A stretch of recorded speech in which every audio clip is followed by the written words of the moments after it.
Tu es présent.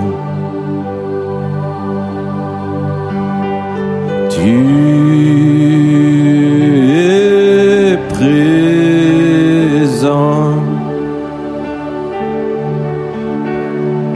Jésus, Jésus, tu es présent. Tu es ici.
D'acclamation.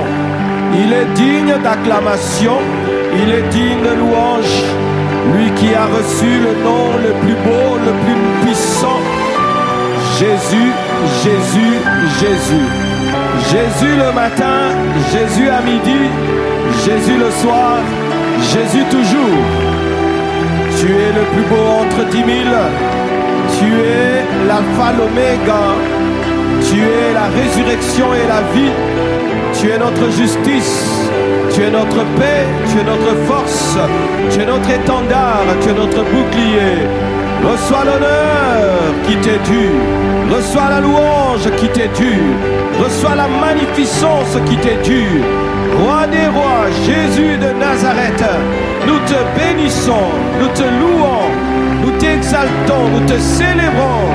Le ressuscité du troisième jour,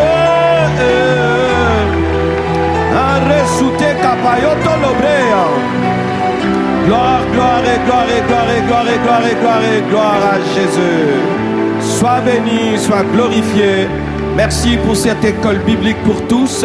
Bénis ta parole, bénis cet enseignement par un homme ici et dans le monde entier. Au nom de Jésus, Amen. Acclamons Jésus. Acclamons Jésus.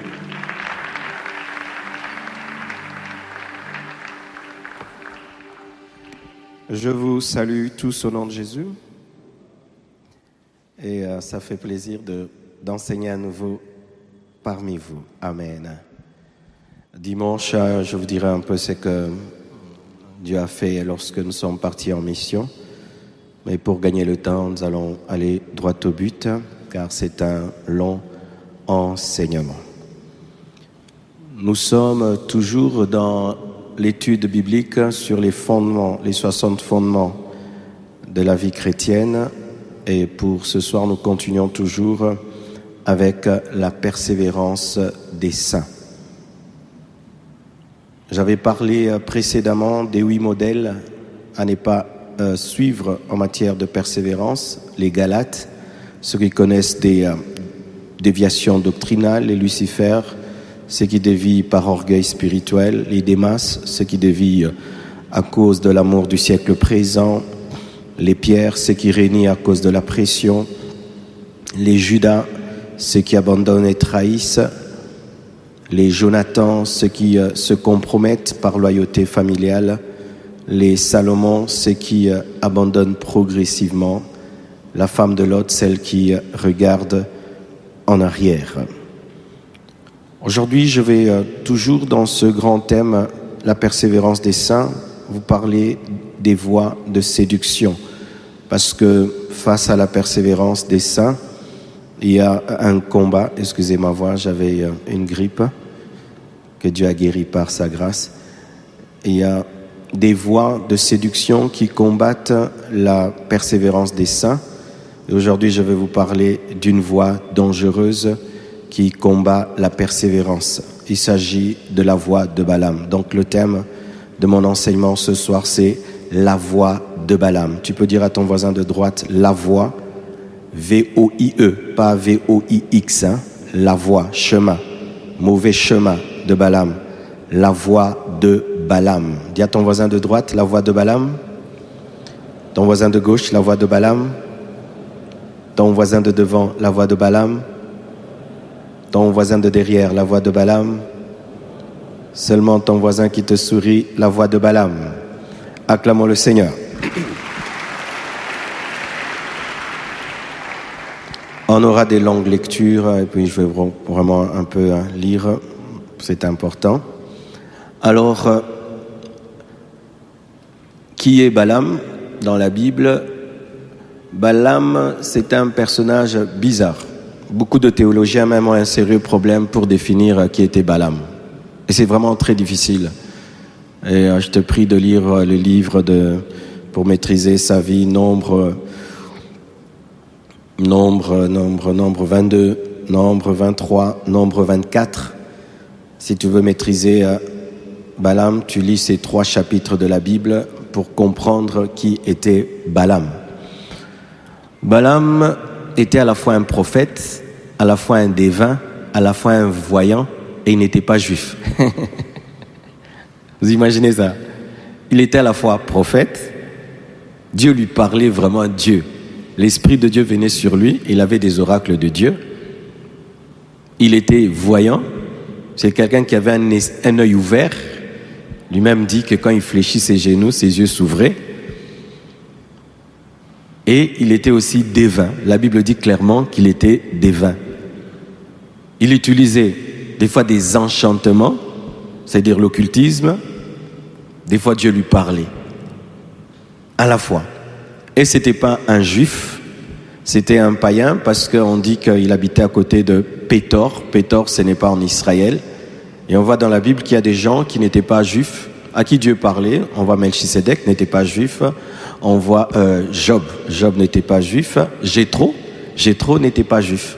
Mais Jéthro a pu donner un conseil spirituel à Moïse. Donc Balaam n'était pas juif. Il était prophète. Il était devin. Il était voyant. Quand j'ai étudié ce personnage, le Seigneur m'a révélé ceci. C'est que Balaam est une préfiguration du type de l'Église que nous aurons à la fin des temps. Balaam est une préfiguration du type d'Église ou des serviteurs de Dieu que nous aurons à la fin des temps. qui seront à la fois capables de naviguer dans les choses de Dieu, dans les choses de Satan, dans les choses démoniaques et dans les choses de Dieu. D'un côté, tu vas voir Balaam craindre Dieu, refuser les cadeaux qu'on lui donne venant d'un roi, mais d'un autre côté, il parle des enchantements. La même personne.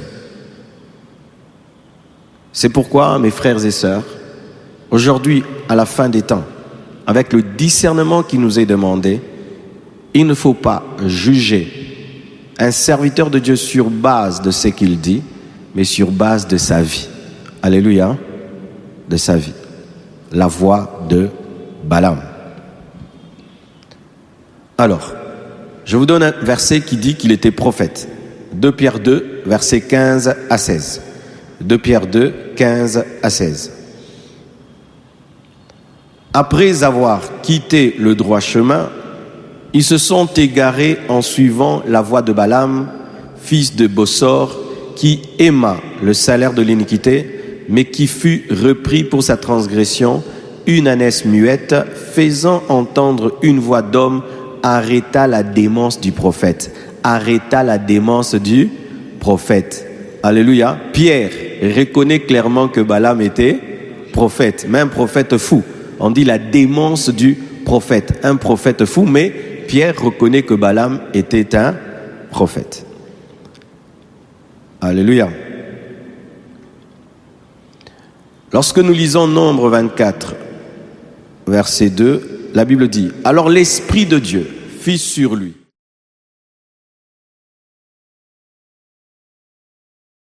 fils de Béor, parole de l'homme qui a l'œil ouvert, voyant. Parole de celui qui entend les paroles de Dieu, de celui qui voit la vision du Tout-Puissant, de celui qui se prosterne et dont les yeux s'ouvrent. Amen. Donc Pierre nous dit qu'il est prophète et nous voyons Nombre nous montre qu'il est voyant. Alors le terme voyant, clairement là, n'est pas donné parce qu'on dit qu'il a seulement l'œil ouvert. Mais lorsque nous lisons 1 Samuel 9, verset 9, 1 Samuel 9, verset 9, des fois les gens sont un peu troublés par le terme voyant. Je vais un peu expliquer ça. 1 Samuel 9, verset 9, la Bible dit « Autrefois en Israël, quand on allait consulter Dieu, on disait « Venez et allons aux voyants ». Car celui qu'on appelle aujourd'hui le prophète s'appelait autrefois le voyant. Je répète le verset. Autrefois en Israël, quand on allait consulter Dieu, on disait « Venez et allons aux voyants ». Car celui qu'on appelle aujourd'hui le prophète s'appelait autrefois le voyant. Alors voici. Il y avait des voyants de Satan et il y avait des voyants de Dieu dans l'Ancien Testament. Et parmi ces voyants de Dieu, il y avait Samuel. Mais lorsqu'on est venu dans le Nouveau Testament, le terme voyant a disparu de la Bible. Amen. Pourquoi? Parce que c'est un terme qui prête à confusion. Amen. Et ainsi, aujourd'hui, on ne dit plus voyant, on dit prophète. Amen. Lorsque tu as l'Esprit de Dieu, tu pars de la part de Dieu, on dit directement tu es prophète. On ne dit pas que tu es voyant. Mais dans l'ancien temps, des fois, on appelait les prophètes de Dieu voyants et des fois, on appelait les prophètes du diable voyants. Et ça faisait des confusions. Et à cause de cette confusion, les apôtres n'appelaient pas un prophète voyant, ils l'appelaient clairement prophète. Amen. Donc aujourd'hui, dans l'Église, on n'a pas à appeler les prophètes des voyants, on les appelle prophètes. Quand tu lis le Nouveau Testament, tu lis les livres des Actes, tu lis les Épîtres, on appelle prophète, prophète, on n'appelle pas voyant. Mais dans l'Ancien Testament, ce terme qui prêtait à confusion était utilisé. Mais vous devez savoir que le Nouveau Testament est une perfection. L'Ancien Testament n'est pas une perfection. Amen. Donc retenez cela. Et comme le fait qu'il avait les yeux ouverts, on l'appelait voyant. Donc à la fois il était prophète, il était voyant et un voyant de Dieu aussi. Josué 13, verset 22. Là, nous voyons, Balaam n'est pas appelé prophète, il n'est pas appelé voyant, il est appelé devin. Parmi ceux que tuèrent les enfants d'Israël, ils avaient aussi fait périr avec l'épée le devin Balaam, fils de Béor. Dis un homme bizarre. Dis à ton voisin un homme bizarre. Alléluia. C'est important que tu saches qu'il y a des gens bizarres. Amen. Hein? Parce que des fois, les chrétiens pensent qu'il n'y a que des gens normaux. Non, il y a des gens bizarres. Bizarres. Il est devin. Et quand tu pratiques la divination, ce n'est pas par l'Esprit de Dieu, c'est par l'enchantement. Et voici la preuve qu'il était des fois sous l'emprise de l'Esprit de Dieu, des fois il était sous l'emprise des enchantements. Nombre 24, verset 1. Nous sommes à l'étude biblique, vous n'écrivez pas, vous me regardez. Ici, c'est l'école. Amen. Hein? Ici, je forme des serviteurs de Dieu qui ont la maîtrise des détails. Amen. Nombre 24, verset 1. Vous voyez ça? Balaam vit que l'Éternel trouvait bon de bénir Israël. Et il n'alla point comme les autres fois à la rencontre des enchantements, mais il tourna son visage du côté du désert. Balaam leva les yeux et il vit Israël camper selon ses tribus. C'est-à-dire que Balaam, il pouvait aller soit chez Satan, soit chez Dieu. Les précédentes fois, il est allé dans les enchantements. Il a utilisé les enchantements contre Israël, mais il a vu que ça ne marchait pas. Il a dit, hey, je laisse. Maintenant, je vais vers Dieu. Hey, dis à ton voisin, ne sois pas Balaam. Alléluia. Vous savez, souvent on devient Balaam quand lorsque tu sers Dieu dans la vérité, tu pèches et Dieu cesse de t'utiliser et il te demande de te repentir, de te mettre en ordre, mais tu trouves que le prix du renoncement coûte très cher, le prix de la repentance coûte cher et tu vas dans la facilité de l'enchantement, la facilité de Satan. Et comme tu as eu à servir Dieu, tu connais un peu les choses de Dieu, mais tu connais aussi les choses du diable. C'est ça, Balaam. Faites attention, ne soyez pas des Balaam en ce temps de la fin et sachez qu'il y a des Balaam aujourd'hui. Amen. Hein? Alors, je vais vous raconter l'histoire de Balaam. Vous êtes prêts? Je vais un peu lire longtemps et après je vais seulement résumer l'histoire afin de gagner le temps. Alors, on y va. Nous sommes dans Nombre 22, versets 1 à 41. N'oubliez pas, mon enseignement, c'est la voix de Balaam. Alors, je vous donne même le verset qui parle de la voix de Balaam avant de lire l'histoire de Balaam. Lisons. Apocalypse 2, versets 12 à 17. Vous y êtes? Apocalypse 2, versets 12 à 17. C'est Jésus lui-même qui parle à son prophète Jean. Écrit à l'ange de l'église de Pergame. Voici ce que dit celui qui a l'épée aiguë, à deux tranchants. Je sais où tu demeures, je sais que là est le trône de Satan. Tu retiens mon nom et tu n'as pas renié ma foi, même au jour d'Antipas, mon témoin fidèle, qui a été mis à mort chez vous, là où Satan a sa demeure. Mais j'ai quelque chose contre toi, c'est que tu as là des gens attachés à la doctrine de Balaam. Il y a une doctrine de Balaam, c'est ça que je vais vous enseigner. C'est quoi la doctrine de Balaam? Qui enseignait à Balak à mettre une pierre d'achoppement devant les fils d'Israël pour qu'ils mangeassent des viandes sacrifiées aux idoles et qu'ils se livrassent à l'impudicité. C'est ça la doctrine de Balaam. Alléluia.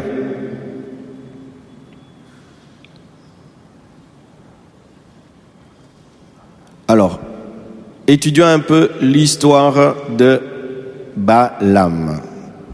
Nombre 22, 1 à 41. Les enfants d'Israël partirent et ils campèrent dans les plaines de Moab, au-delà du Jourdain, vis-à-vis de Jéricho. Balak, fils de Tsippor, vit tout ce qu'Israël avait fait aux Amoréens. Et Moab fut très effrayé en face d'un peuple aussi nombreux. Il fut saisi de terreur en face des enfants d'Israël. Moab dit aux anciens de Madian, « Cette multitude va dévorer tout ce qui nous entoure, comme le bœuf broute la verdure des champs. » Balak, fils de Tsippor, était alors roi de Moab. Il envoya des messagers auprès de Balaam, fils de Béor, à Pétor sur le fleuve dans le pays des fils de son peuple, afin de l'appeler et de lui dire, « Voici un peuple est sorti d'Égypte. Il couvre la surface de la terre et il habite vis-à-vis de moi. Viens, je te prie, maudis-moi ce peuple, car il est plus puissant que moi. Peut-être ainsi pourrais-je le battre et le chasserai-je du pays. Car je sais que celui que tu bénis, on dit que Balaam, quand il bénissait quelqu'un, quand celui que tu bénis est béni, il avait un pouvoir spirituel, et que celui que tu maudis est maudit. Le roi Balak reconnaît que le prophète Balaam, parce qu'il y a Balak qui est le roi de Moab, Balaam qui est un prophète. Amen. Balak, le roi de Moab, Balaam, le prophète. Et il reconnaît que lorsque Balaam, le prophète, bénit, tu es béni, quand il maudit, tu es maudit, les anciens de Moab et les anciens de Madian, c'est-à-dire deux peuples se mirent ensemble, Moab et Madian, contre Israël, ayant avec eux des présents pour le devin. On l'appelle le devin. Donc le roi Balak va auprès de Balaam comme étant un devin. Ils arrivèrent auprès de Balaam et lui rapportèrent les paroles de Balak. Ça veut dire que Balak, le roi, a envoyé une représentation, ses chefs rencontraient le prophète Balaam avec des cadeaux pour qu'il vienne maudire Israël. Vous êtes là? Balaam leur dit, passez ici la nuit. On vient lui proposer des choses mauvaises. Au lieu de les chasser, il dit, dormez ici, je vais voir ce que Dieu va me dire. Passez ici la nuit et je vous donnerai réponse. D'après ce que l'Éternel me dira. Non, il ne dit pas d'après ce que Satan me dira. L'Éternel me dira. Un devin qui consulte l'Éternel. Ça donne des mots de tête, hein? Et les chefs de Moab restèrent chez Balaam. Donc il était riche, il avait un endroit pour mettre les gens. Dieu avec des majuscules, Dieu vint à Balaam et dit, qui sont ces hommes que tu as chez toi? Il avait une intimité aussi avec Dieu. Qui sont ces hommes que tu as chez toi? Balaam répondit à Dieu. Balak, fils de Tsippor, roi de Moab, les a envoyés pour me dire, voici un peuple est sorti d'Égypte et il couvre la surface de la terre. Viens donc, maudis-le. Peut-être ainsi pourrais-je les combattre. C'est-à-dire, il n'arrive pas à les vaincre physiquement, il cherche à les vaincre spirituellement. Et le chasserai-je. Donc si tu les maudis, je pourrais les vaincre maintenant physiquement. Dieu dit à Balaam, tu n'iras point avec eux. Tu ne maudiras point ce peuple car il est béni. Balaam se leva le matin et il dit au chef de Balak, allez dans votre pays car l'Éternel refuse de me laisser aller avec vous. On voit comme s'il craint Dieu. Et les princes de Moab se levèrent, retournèrent auprès de Balak et dirent, Balaam a refusé de venir avec nous. Balak envoya de nouveau. Il refuse pour la première fois les présents. Il refuse d'aller maudire. Il refuse de faire le contraire de la volonté de Dieu. Mais le roi, au lieu de céder, il accentue le niveau de la tentation. Des hommes plus puissants et plus de cadeaux. Alléluia. Balaam a refusé de venir avec nous. Balak envoya de nouveau. Ce sont des gens qui cèdent après à la tentation. De nouveau des chefs en plus grand nombre et plus considérés que les précédents. Il accentue le niveau de la séduction. Ils arrivèrent auprès de Balaam et lui dirent, ainsi parle Balak, fils de Tsippor, que l'on ne t'empêche pas donc de venir vers moi. C'est-à-dire que Dieu ne t'empêche pas, car je te rendrai beaucoup d'honneur, je te rendrai riche et je te ferai tout ce que tu me diras. Viens. Je te prie, maudis-moi ce peuple. On veut lui donner l'argent et beaucoup d'argent pour maudire le peuple d'Israël. Balaam répondit et dit aux serviteurs de Balak, quand Balak, oh quelle crainte de Dieu, quand Balak me donnerait sa maison pleine d'argent et d'or, je ne pourrais faire aucune chose, ni petite, ni grande, contre l'ordre de l'Éternel, mon Dieu. De l'Éternel, hein, mon Dieu. Mais il appelait des vins. Maintenant, je vous prie, restez ici cette nuit. Il connaît déjà la volonté de Dieu, que Dieu ne veut pas qu'il aille. Et ceux-ci viennent avec plus d'argent, plus nombreux, plus considérés. Au lieu de les chasser, il les fait encore dormir pour aller consulter Dieu alors qu'il connaît déjà la volonté de Dieu. Ça révèle déjà une faiblesse dans son cœur. Parce que si déjà tu connais la volonté de Dieu, comment tu vas chercher 2 fois ce que tu connais déjà? C'était déjà une faiblesse qui révélait qu'il avait besoin d'argent, mais qu'il voulait avoir la permission de Dieu pour prendre l'argent de Balaam, de Balak. Alléluia. Maintenant, je vous prie, rester ici cette nuit. Je saurai ce que l'Éternel me dira encore. Dieu vint à Balaam pendant la nuit et lui dit: puisque ces hommes sont venus pour t'appeler, lève-toi, va avec eux. Ah, comment Dieu? Tu dis non, maintenant tu dis oui. On appelle ça la volonté permissive de Dieu. Lorsque Dieu t'a dit non, non, non, non, non, et toi tu insistes, Dieu te laisse faire ta volonté afin de te frapper. Alléluia. Lorsque tu connais clairement la volonté de Dieu et tu veux insister, Dieu peut te laisser faire, mais pour te juger. Et il dit: ok, lève-toi, va avec eux, mais tu feras ce que je te dirai. Balaam se leva le matin, sella son ânesse et partit avec les chefs de Moab. La colère de Dieu s'enflamma. C'est une contradiction. Alléluia. Le Dieu qui lui dit va, vient encore et se fâche. Pourquoi? Le va était la volonté permissive, la colère était la volonté parfaite. Alléluia. C'est un texte très profond, hein. Vraiment, il faut étudier ça en profondeur. Ça te permet de comprendre la nature de Dieu et la nature de l'homme. La colère de Dieu s'enflamma parce qu'il était parti. C'est-à-dire que des fois Dieu te dit pars pour que tu ne partes pas. Tu comprends ça? Des fois Dieu te dit fais pour que tu ne fasses pas, parce qu'il t'avait déjà dit ne fais pas. Donc en soi Dieu t'éprouve en te disant maintenant fais. Alléluia. C'est comme tu veux pécher, Dieu te dit ne pêche pas. Et puis tu insistes, te dis pêche. Toi tu vas pêcher. Tu vas dire non Dieu. Mais si tu le fais, c'est parce que tu le voulais déjà. C'était ça en soi. Mais tu feras ce que je te dirai. Balaam se leva le matin, sella son ânesse, est parti avec les chefs de Moab. La colère de Dieu s'enflamma parce qu'il était parti. Et l'ange de l'Éternel se plaça sur le chemin pour lui résister. Regardez maintenant. Balaam était monté sur son ânesse et ses 2 serviteurs étaient avec lui. L'ânesse vit l'ange de l'Éternel qui se tenait sur le chemin. Lui qui, quand il se prosterne, il a des visions de Dieu, ne voit pas l'ange. Pendant que l'animal voit, lui ne voit pas. C'est-à-dire que c'est un chemin qui t'aveugle. Alléluia. C'est un chemin de l'aveuglement. C'est-à-dire que les Balaam sont aveuglés. Ils ne voient même pas ce que les bébés spirituels voient. C'est que l'ânesse est en train de voir, lui ne voit pas et il frappe l'ânesse. Donc ce sont des gens qui persécutent même ceux qui voient. Terrible. La Bible dit: et l'ange de l'Éternel se plaça sur le chemin pour lui résister, pour l'empêcher. Balaam était monté sur son ânesse et ses 2 serviteurs étaient avec lui. L'ânesse vit l'ange de l'Éternel qui se tenait sur le chemin, son épée nue dans la main. Il voit qu'on veut tuer le prophète. Elle se détourna du chemin et alla dans les champs.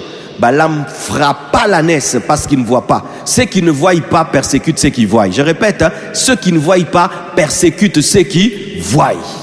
Certaines persécutions sont causées par l'aveuglement de ceux qui devaient voir. Alléluia. Lorsque Dieu t'ouvrira les yeux, tu seras persécuté. Et lorsque tes yeux se fermeront, tu persécuteras ceux qui voient. Balaam frappa l'ânesse pour la ramener sur le chemin. L'ange de l'Éternel se plaça dans un sentier entre les vignes. Il y avait un mur de chaque côté. L'ânesse vit l'ange de l'Éternel. Elle se serra contre le mur et pressa le pied de Balaam contre le mur. Tout ça pour l'arrêter. Balaam la frappa de nouveau. l'ange de l'Éternel passa plus loin et se plaça dans un lieu où il n'y avait point d'espace pour se détourner à droite ou à gauche. Donc il bloqua le chemin. L'ânesse vit l'ange de l'Éternel, elle s'abattit sous Balaam. La colère de Balaam s'enflamma, donc elle tomba et il frappa l'ânesse avec un bâton. L'Éternel ouvrit la bouche de l'ânesse. C'est-à-dire que c'est l'ânesse qui est devenue prophète. Le prophète n'est plus prophète, maintenant c'est l'ânesse qui devient prophète. Terrible, hein? La colère de Balaam s'enflamma et il frappa. Et puis il dit, tu m'es frappé des fois. L'Éternel ouvrit la bouche de l'ânesse. Elle dit à Balaam, que t'ai-je fait pour que tu m'aies frappé déjà 3 fois? Balaam répondit à l'ânesse, c'est parce que tu t'es moqué de moi. Si j'avais une épée dans la main, je te tuerais à l'instant. L'ânesse dit à Balaam, ne suis-je pas ton ânesse que tu as de tout temps monté jusqu'à ce jour? Ai-je l'habitude de te faire ainsi? Et répondit, non. L'Éternel ouvrit les yeux de Balaam enfin. Et Balaam vit l'ange de l'Éternel qui se tenait sur le chemin, son épée nue dans la main, et il s'inclina et se prosterna sur son visage. L'ange de l'Éternel lui dit, pourquoi as-tu frappé ton ânesse déjà 3 fois? Voici, je suis sorti pour te résister, car c'est un chemin de perdition, une voie de perdition. La voie de Balaam, c'est une voie de perdition qui est devant moi. L'ânesse m'a vu, elle s'est détournée devant moi déjà 3 fois. Si elle ne se fût pas détournée de moi, je t'aurais même tué et je lui aurais laissé la vie. Balaam dit à l'ange de l'Éternel, j'ai péché, car je ne savais pas que tu te fusses placé au-devant de moi sur le chemin. Il était devenu plus ignorant que l'ânesse, et maintenant, si tu me désapprouves, je m'en retournerai. L'ange de l'Éternel dit à Balaam, va avec ces hommes, mais tu ne feras que répéter les paroles que je te dirai. Et vous allez voir à la suite qu'est-ce qui est arrivé. Lorsqu'il arrive, le roi Balak est content. Ah, le prophète est arrivé. Ils font un sacrifice et il fallait qu'il maudisse, il bénit. Il faut un autre sacrifice, il doit maudire, il bénit. Il faut un autre sacrifice, il doit maudire, il bénit. C'est-à-dire que sa bouche était sous le contrôle de Dieu. Amen. Hein? Il lui a dit que tu ne peux pas maudire celui que Dieu bénit. Que l'enchantement, la divination ne peut rien contre Jacob, ne peut rien contre Israël. Ce sont des paroles qui sont sorties de Balaam. Parmi les paroles fortes de la Bible, il y a les paroles de Balaam, ce grand Balaam. Mais comment est-ce qu'il a fini? On va entrer en profondeur.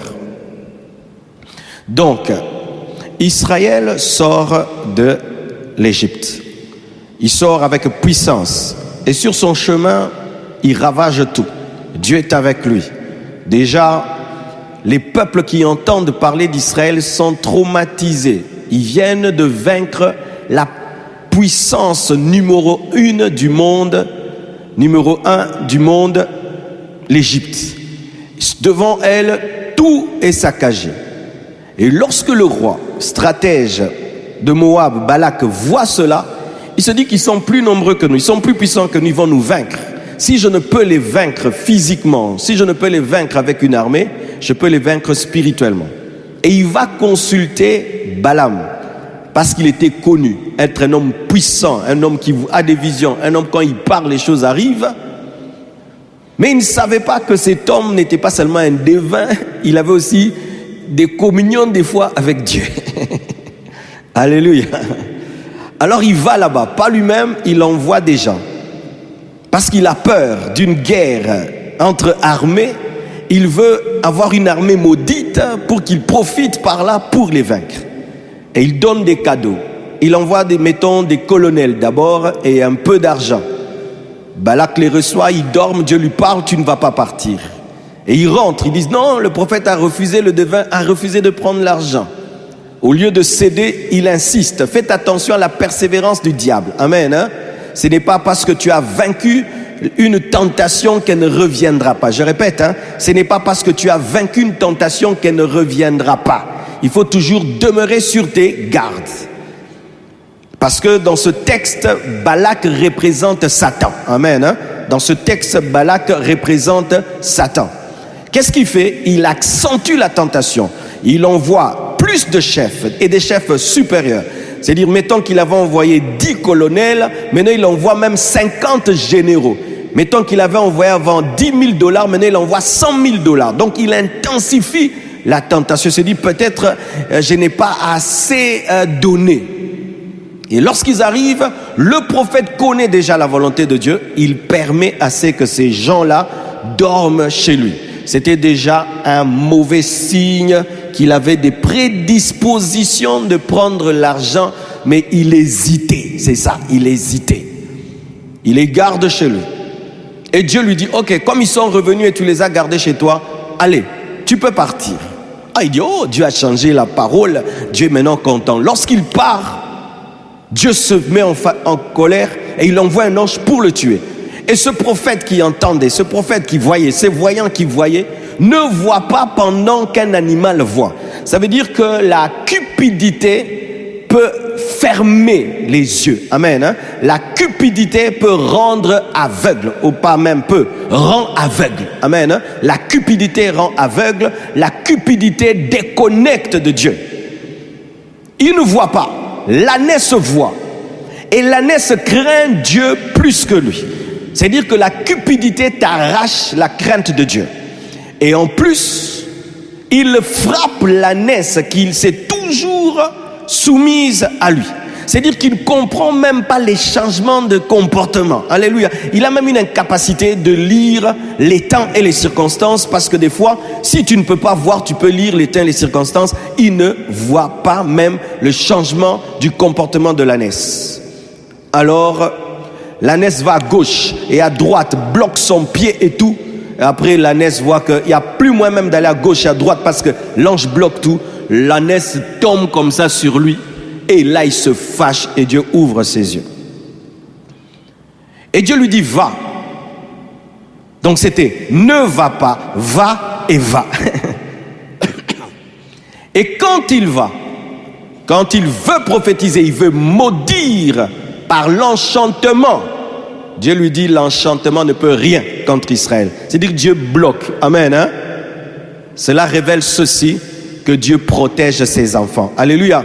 C'est-à-dire quand tu dors, il y a des enchantements qui sont lancés contre toi, Dieu te protège. Ces choses se passent, Israël ne sait rien. Et pour dire même une chose, Israël n'était pas parfaitement en communion avec Dieu, mais à cause de l'alliance de Dieu avec Abraham, la Bible nous dit que Dieu protège Israël. Dieu te protège à cause de l'alliance. Dieu te protège à cause de l'alliance. Je répète, Dieu te protège à cause de l'alliance. Tu n'as pas besoin de connaître et de comprendre tout ce qui se passe quand tu dors. Tu n'as pas besoin de connaître tout ce qui se passe dans le monde spirituel. Mais s'il y a une chose que tu dois savoir, c'est que l'alliance te protège. L'alliance te protège. L'alliance te protège. C'est-à-dire, on était en train de faire des sacrifices sur des montagnes, afin de maudire Israël plus de 3 fois, et 3 fois ça rate, mais Israël n'est pas au courant. Oh, donne-moi l'amen. Donne-moi l'amen. Si Dieu t'ouvre les yeux de ce qui s'est passé cette nuit, je t'assure, tu ne vas saluer personne. Le Seigneur te protège, le Seigneur te garde. Alléluia. Le même qui devait maudire commence à bénir. Le même qui devait détruire le présent commence à annoncer le futur. Et commence à dire même, je vois un astre qui sort de Jacob. Il annonce déjà le futur d'Israël. Alléluia. Alléluia. Il dit, l'enchantement ne peut rien contre Jacob, ni la divination contre Israël. Autant marqué, il sera dit à Jacob et à Israël, quelle est l'œuvre de Dieu. Alléluia. Il ajoute encore, il dit, Dieu n'est point un homme pour mentir, ni fils d'un homme pour se repentir. Ce qu'il a dit, ne le fera-t-il pas? Ce qu'il a déclaré, ne l'exécutera-t-il pas? C'est Balaam qui a dit ça. Quel énervement, quelle colère pour Balak. Tu donnes à quelqu'un l'argent, tu lui proposes tout. C'est le temps maintenant de maudire. Il commence à bénir parce que c'était un peuple qu'on ne pouvait pas maudire. Alléluia. Lorsque vous lisez la parole, l'histoire de Balak, vous allez voir jusque dans Nombre 24 au verset 25, je lis, mettons, il prononça son oracle et dit, ta demeure est solide, c'est-à-dire on lui dit de maudire, il bénit, ton nid est posé sur le roc, mais les Kéniens, Séra chassé. Quand l'Assyrien t'amènera captif, Balaam prononça son oracle et dit, hélas, qui vivra après que Dieu l'aura établi? Mais des navires viendront de Kittim, ils humilieront l'Assyrien, ils humilieront l'Hébreu, et lui aussi sera détruit. Balaam se leva, partit et retourna chez lui. Dites, Balaam se leva, partit et retourna chez lui. Balak s'en alla aussi de son côté. Quand tu ne lis pas la Bible en profondeur, tu vas croire que tout s'arrête là. C'est pourquoi, mes frères, la Bible, ce n'est pas un livre comme les autres. Il faut la lire dans sa globalité. Parce qu'il y a des choses qui se sont passées ici, qui ne se sont pas écrites là. La Bible, des fois, met une révélation ici, l'autre là-bas. Tu dois les combiner pour comprendre l'histoire. Quand tu vois cette histoire, tu lis Nombre 22, Nombre 23, Nombre 24, tu peux dire que Balaam s'est bien comporté. N'est-ce pas? On l'invite pour maudire, il ne maudit pas. 3 fois, vous lisez tous les chapitres, je n'ai pas le temps. 3 fois, il refuse. Le roi le tente 3 fois. Viens maudire ici, viens maudire ici. Mettons l'autel ici. Allons sur telle montagne. Il bénit, il bénit. Il n'a pas peur du roi, il bénit. Et on voit qu'il s'en va, il rentre chez lui à la maison. Et le roi aussi rentre chez lui à la maison. Il a vaincu la tentation, tout va bien. Mais pourquoi alors la Bible dit que j'ai contre toi, c'est que tu as des gens qui croient en la doctrine de Balaam? Voici, mes frères et sœurs, la suite de l'histoire. C'est pourquoi il ne faut pas lire la Bible, vous prenez un verset, c'est tout. On ne lit pas la Bible seulement un verset, un verset. On lit la Bible des chapitres. Amen. Vous qui lisez la Bible seulement pour chercher des promesses de Dieu. La Bible, ce n'est pas un amuse-gueule. Vous voyez les amuse-gueules, cure-dent, tu prends un fromage, tu prends un sambusa. Non. La Bible, on mange dans l'entièreté l'agneau. Amen. Donne-moi l'amen. La Bible, on la lit chapitre par chapitre. Quand tu ne lis pas la Bible chapitre par chapitre, tu prends un verset. Tu ne vas pas comprendre le contexte. Et des fois même, la Bible ne se lit pas chapitre par un chapitre seulement. Il faut 4 chapitres pour comprendre. Et des fois même, tu lis l'Ancien Testament, tu vas dans le Nouveau Testament, maintenant tu fais une concordance. Amen, Amen. Alors, regarde. Si tu lis là, tu vas dire que Balaam a vaincu. La tentation, il est rentré. Alors, le chapitre qui suit après Nombre 24, c'est Nombre 25. On prend le verset 1 et le verset 5. Lisez un peu, vous allez voir. Vous êtes là? Nombre 25, 1 à 5. La Bible dit, Israël demeurait à Sittim. Et le peuple commença à se livrer à la débauche avec les filles de Moab. Moab, c'est qui? C'est le peuple dont Balak est roi. Amen, Elles invitèrent le peuple au sacrifice de leur Dieu, l'idolâtrie. Donc l'impudicité et l'idolâtrie. Et le peuple mangea et se prosterna devant leur Dieu. Israël s'attacha à Baal-Péor et la colère de l'Éternel s'enflamma contre Israël. L'Éternel dit à Moïse, assemble tous les chefs du peuple et fais pendre les coupables devant l'Éternel en face du soleil, afin que la colère ardente de l'Éternel se détourne d'Israël. Moïse dit aux juges d'Israël que chacun de vous tue ceux de ces gens qui se sont attachés à Baal-Péor. Balak invite Balaam, maudire Israël. Balaam ne le fait pas, il se sépare, le roi part, Balaam part. Après, on voit Israël commencer à sortir avec les femmes étrangères, les Moabites. Qui sont les Moabites? Les Moabites sont sortis de l'inceste entre Lot et une de ses filles. Amen. Donc, ils se mélangent à des gens qui sont sortis de l'inceste. Et les Moabites adoraient des démons. Lorsqu'ils s'accouplent à ces femmes qui avaient des démons, ces femmes ne se limitent pas seulement à les amener dans l'impudicité. Ils dévient aussi leur religion, ils dévient leur spiritualité et les amènent maintenant à adorer des faux dieux, l'idolâtrie. Et Dieu, pas Balak, pas Moab, Dieu lui-même dit à la partie d'Israël qui est restée fidèle de tuer les autres. Ce que Balak n'a pas pu faire, le péché l'a fait. C'est que la malédiction de Balaam n'a pas pu faire, le péché l'a fait. Et ce n'est pas l'épée des Moabites qui a tué les Juifs, c'est l'épée des Juifs qui a tué d'autres Juifs. Les Juifs qui sont restés fidèles à la parole ont tué les Juifs qui ont dévié. Et pour Balak, c'était accompli. Parce que lui voulait seulement affaiblir Israël. Amen. Alors là, tu vas voir seulement que Balaam est parti. De son côté, il a refusé l'offrande. Et Balak est parti. Et ce sont les Juifs seulement eux-mêmes qui ont commencé à tomber dans l'impudicité, à l'idolâtrie. Et Dieu les a frappés. Tu peux croire cela. Où est-ce que nous allons maintenant découvrir la cause de la débauche d'Israël et de l'idolâtrie d'Israël? C'est maintenant dans Apocalypse 2, versets 12 à 17 que je vous ai donné. C'est terrible, hein? Alléluia. Il faut lire la Bible de Genèse à Apocalypse. Je peux avoir un mouchoir, il fait chaud aujourd'hui. Écrit à l'ange de l'église, Apocalypse 22, 12 à 17. Écrit à l'ange de l'église de Pergame. Voici ce que dit celui qui a l'épée aiguë, Jésus, à deux tranchants. Je sais où tu demeures. Je sais que là est le trône de Satan.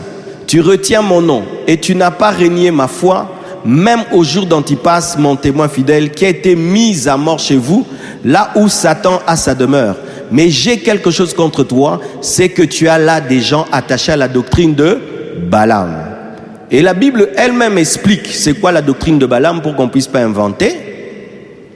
Qui enseignait à Balak à mettre une pierre d'achoppement devant les fils d'Israël pour qu'ils mangeassent des viandes sacrifiées aux idoles et qu'ils se livrassent à l'impudicité. Alors ça veut dire quoi? Ça veut dire que lorsque Balaam a cherché à maudire Israël, à utiliser d'abord les enchantements contre Israël, il a vu une protection autour d'Israël. Il n'a pas pu. Il a arrêté d'utiliser l'enchantement parce que ça n'agissait pas. Quand il disait que l'enchantement ne peut rien contre Israël, c'était son enchantement lui-même. C'était pas que l'enchantement de quelqu'un d'autre. C'est-à-dire que Nameki Kindoki Simbite. C'était ça en soi. Amen. Hein? Quand il a échoué avec l'enchantement, maintenant, il est allé auprès de Dieu savoir qu'est-ce que tu veux. Et Dieu lui dit ne les touche pas. Maintenant, il voit que spirituellement, Israël est totalement fermé. Mais il connaît les principes de Dieu. Il sait que Dieu protège ce peuple parce que ce peuple-là l'adore. Si j'amène ce peuple à adorer d'autres dieux, Dieu va les frapper. Il s'est comporté comme qui? Il s'est comporté comme le serpent dans le jardin d'Éden. Le même serpent qui a détruit la vie d'Adam et Ève est venu en Balaam pour détruire Israël.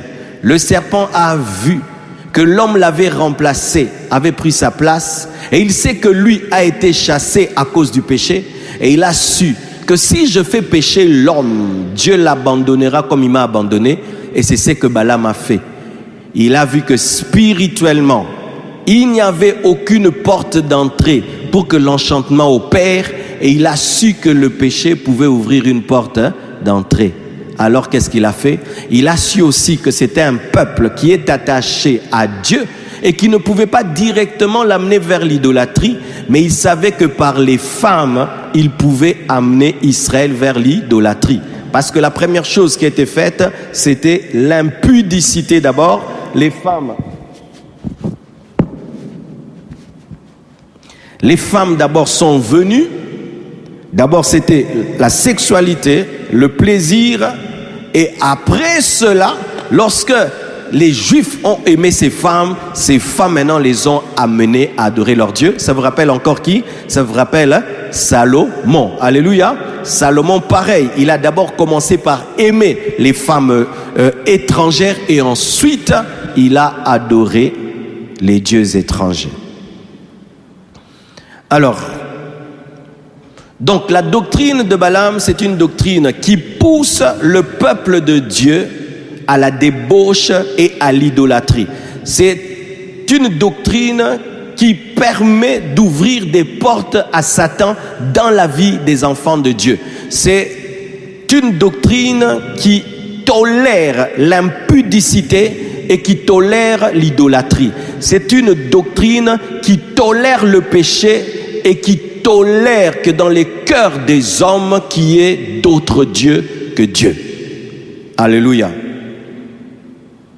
Donc ce n'est pas écrit dans Genèse 25, ce n'est pas écrit dans Genèse 24, mais Apocalypse nous révèle cela. C'est-à-dire qu'il a comme voulu escroquer Dieu. Dieu, moi, je n'ai pas maudit. Tu m'as dit de ne pas maudire. Moi, je n'ai pas maudit. J'ai seulement donné un conseil à Balak.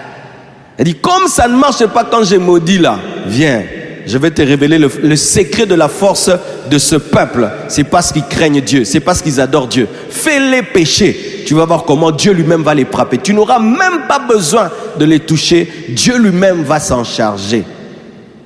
On peut dire, il n'est pas fautif, lui seulement il a donné un conseil. Je crois que c'est alors que le roi Balak a poussé, a envoyé des femmes moabites en mission pour amener le peuple d'Israël dans l'idolâtrie, en mission pour les détruire. Alléluia.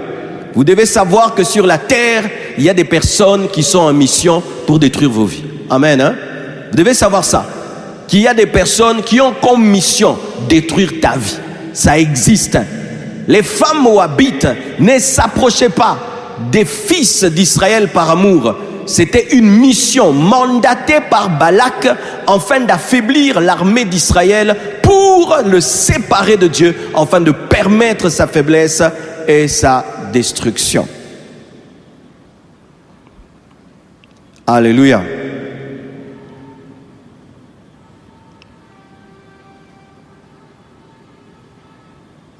Deux Pierre 2, versets 15 à 16 confirme ce qu'Apocalypse 2, versets 12 à 17 a dit. Alors, après avoir quitté le droit chemin, Pierre est en train de parler de ceux qui ont dévié dans l'église. Après avoir quitté le droit chemin, ils se sont égarés en suivant la voie de Balaam. Apocalypse appelle doctrine de Balaam, enseignement de Balaam, mais Pierre appelle cela la voie de Balaam, fils de Bossor, qui aima le salaire de l'iniquité, mais qui fut repris pour sa transgression. Une ânesse muette faisant entendre une voix d'homme arrêta la démence du prophète.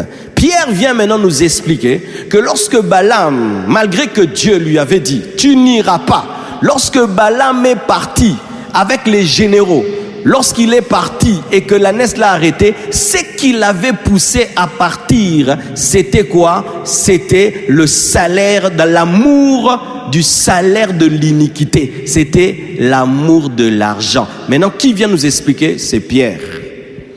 La voie de Balaam, c'est la voie de la cupidité. La voie de Balaam, c'est la voie de l'iniquité. La voie de Balaam, c'est faire les choses pour Dieu, pour l'argent. Alléluia. Mais qui a stoppé le chemin de ce prophète rempli d'iniquité? C'était un animal. Dis à ton voisin, respecte les animaux. Les animaux, ce sont des fois des personnes que tu trouves pas très spirituelles, que tu trouves qui n'ont pas ta dimension, mais qui peuvent te donner un conseil qui te protège. Alléluia. C'est ça, les animaux.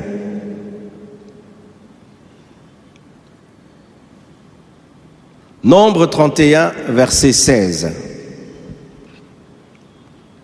La Bible nous dit, voici, ce sont elles, les Madianites et les Moabites, qui, par la parole de Balaam, ont entraîné les enfants d'Israël à l'infidélité envers l'Éternel dans l'affaire de Péor. Et alors éclata la plaie dans l'assemblée de l'Éternel. Amen. Là maintenant c'est Moïse qui parle. Pierre confirme que Balaam était rempli de cupidité lorsqu'il a suivi les chefs de Moab. Jean, Apocalypse confirme que Balaam a enseigné à Balak comment faire chuter Israël. Et Nombre 31, verset 16 confirme que c'était des femmes qui, sous le conseil de Balaam, ont entraîné Israël dans l'infidélité et ont amené la colère de Dieu. Amen. Donc les femmes madianites et moabites ont été envoyées par Balak sous le conseil de Balaam, afin de pousser Israël dans la débauche et dans l'idolâtrie, afin d'amener la colère de Dieu qui a affaibli Israël. Comment est mort Balaam?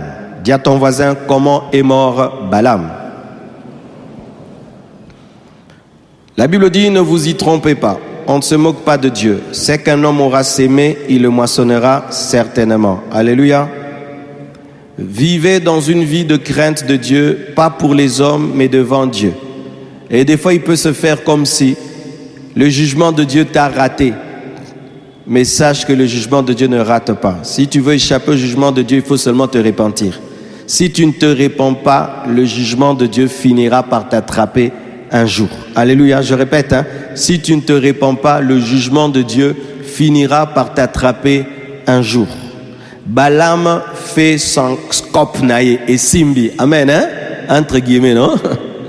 Il a escroqué. Dieu, on dirait. Dieu lui dit ne maudis pas. Il ne maudit pas, mais en secret, il donne un conseil.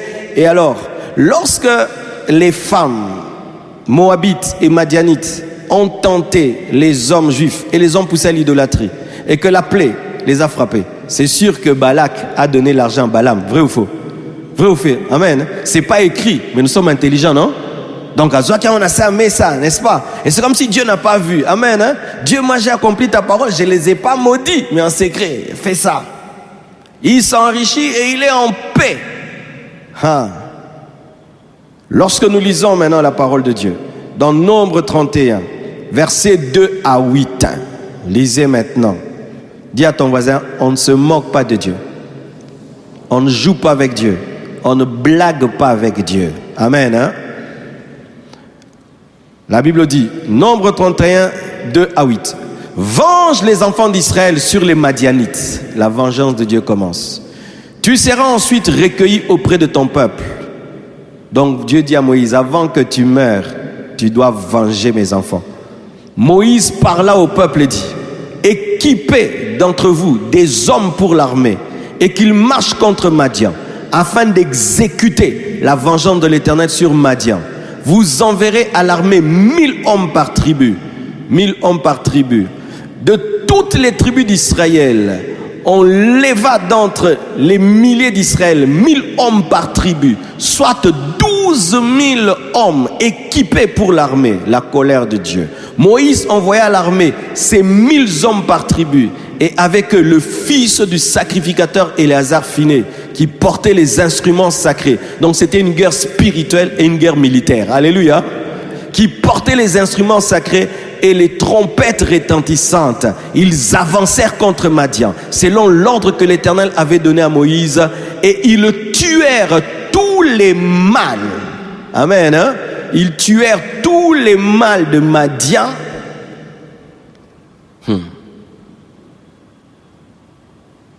Ils tuèrent tous les mâles de Madian, selon l'ordre de l'Éternel avait donné à Moïse. Ils tuèrent tous les mâles. Ils tuèrent les rois de Madian avec tous les autres, Évi, Rekem, Tchour, Hur et Rébéa, 5 rois de Madian. Ils tuèrent aussi par l'épée Balaam, fils de Béor. Alléluia. Il a pris l'argent. Mais lorsque Dieu a vengé son peuple qui a été séduit, 5 rois sont morts et le prophète aussi est mort. Il a été tué. S'il était resté calme chez lui à la maison et qu'il avait refusé, s'il était resté calme chez lui à la maison et qu'il avait refusé, il ne serait pas mort. C'est dire quoi? L'ange là qui s'est téné devant lui disait, fais attention, tu mourras. Mais il n'a pas compris.